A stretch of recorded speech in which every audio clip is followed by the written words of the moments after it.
Bueno, continuamos con lo que veníamos viendo en las filminas, en el video anterior, que tiene que ver con las políticas de inventario y los objetivos que persigue la política de inventario. Obviamente, por un lado, es poder establecer y planificar el nivel óptimo de la inversión que vamos a hacer en los mismos y cómo vamos a controlar para que ese nivel no se nos varíe demasiado, cuestión de cumplimentar de alguna manera las políticas establecidas.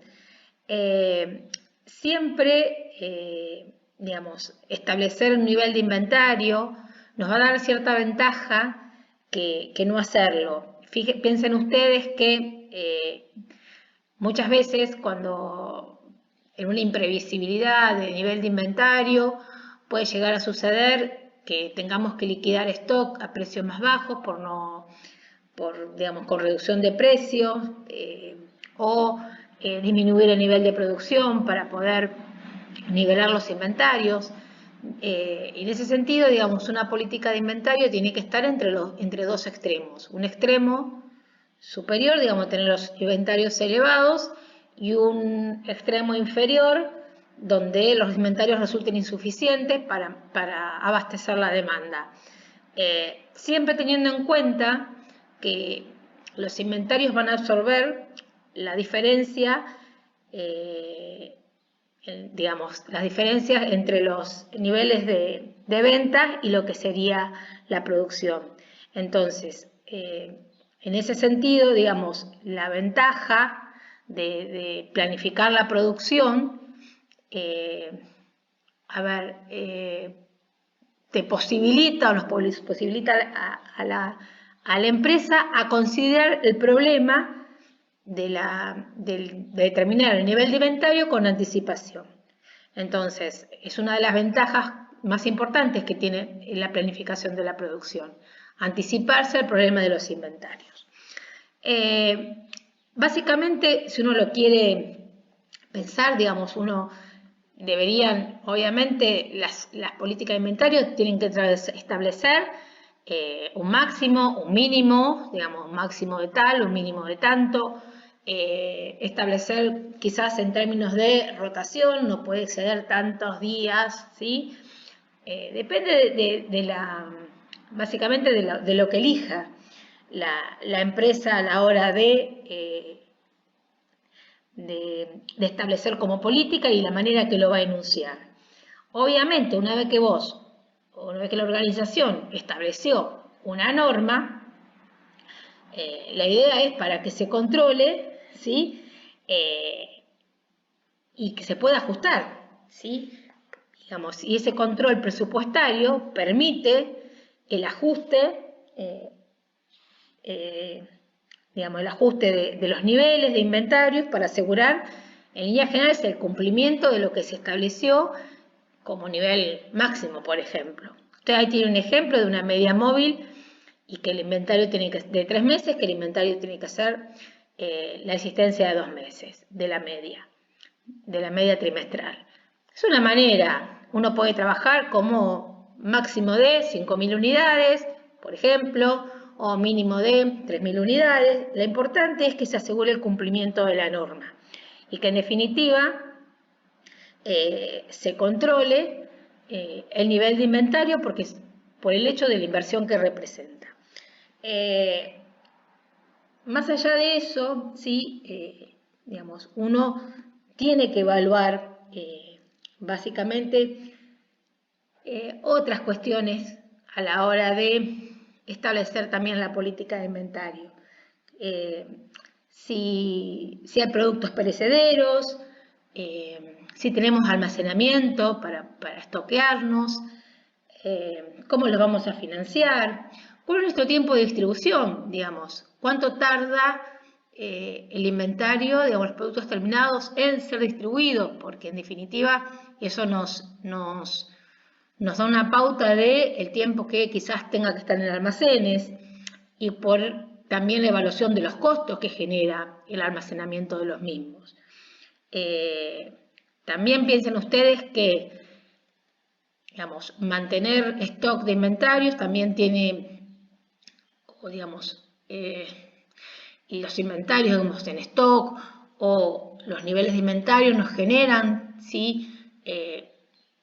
Cierta incertidumbre, si se quiere, o cierto riesgo con respecto a la desvalorización de los mismos, por aumentos de precios, o también por disminución de los precios.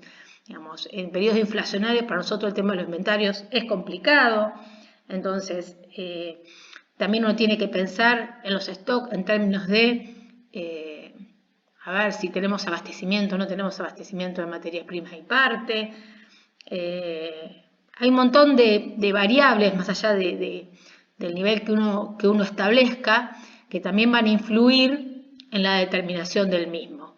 Por eso, digamos, uno puede trabajar, digamos, siempre va a haber un medio entre esos dos extremos, entre que sean insuficientes y que sean elevados. Entonces, establecer ese nivel, más allá del conocimiento que uno tenga de su demanda y de ventas estimadas, bueno, genera, para que lo tenga que determinar, problemas extras, digamos, por estos factores que le estaba mencionando recientemente. Pero en líneas generales uno debería, ¿sí?, poder establecer un nivel satisfactorio, digamos, porque el óptimo no se va a poder llegar nunca, que permita de alguna manera dar respuesta a la demanda y no tener un costo excesivo de almacenamiento. Por otro lado, digamos, uno puede, y de acuerdo como también vieron en los ejemplos que tenemos en el otro video, las ventajas, si se quiere, de estabilizar la producción.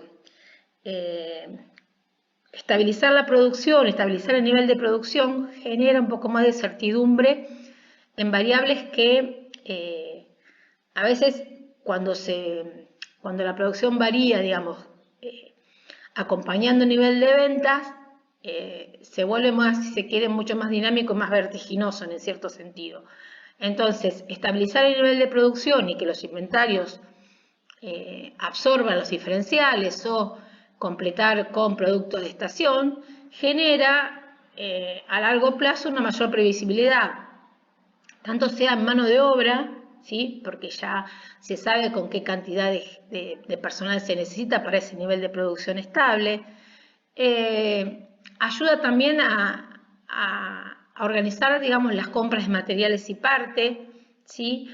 Ayuda muchísimo porque al tener mayor previsibilidad en la cantidad de productos que se van a producir, genera para quien tiene que comprar una mayor, a ver si se quiere, una mayor previsibilidad o mayor certeza o una mejor organización de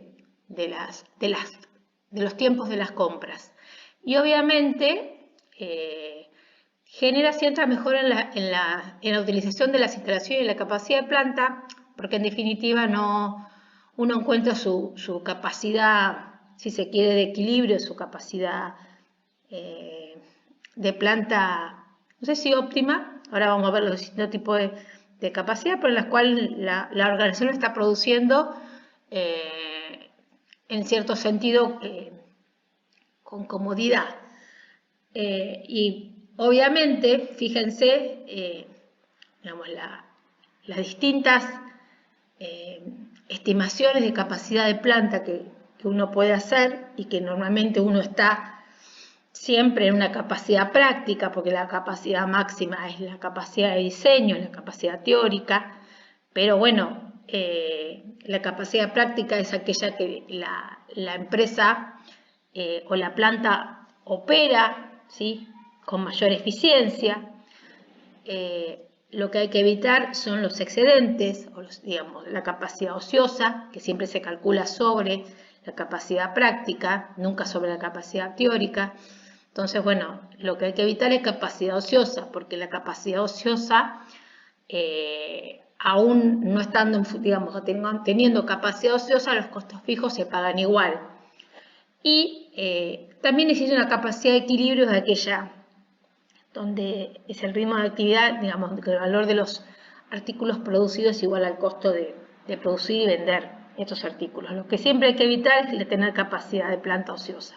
Por eso, al estabilizar la producción, de alguna manera uno encuentra su capacidad práctica o su capacidad cómoda, por decirlo de alguna manera, donde puede producir de manera eficiente.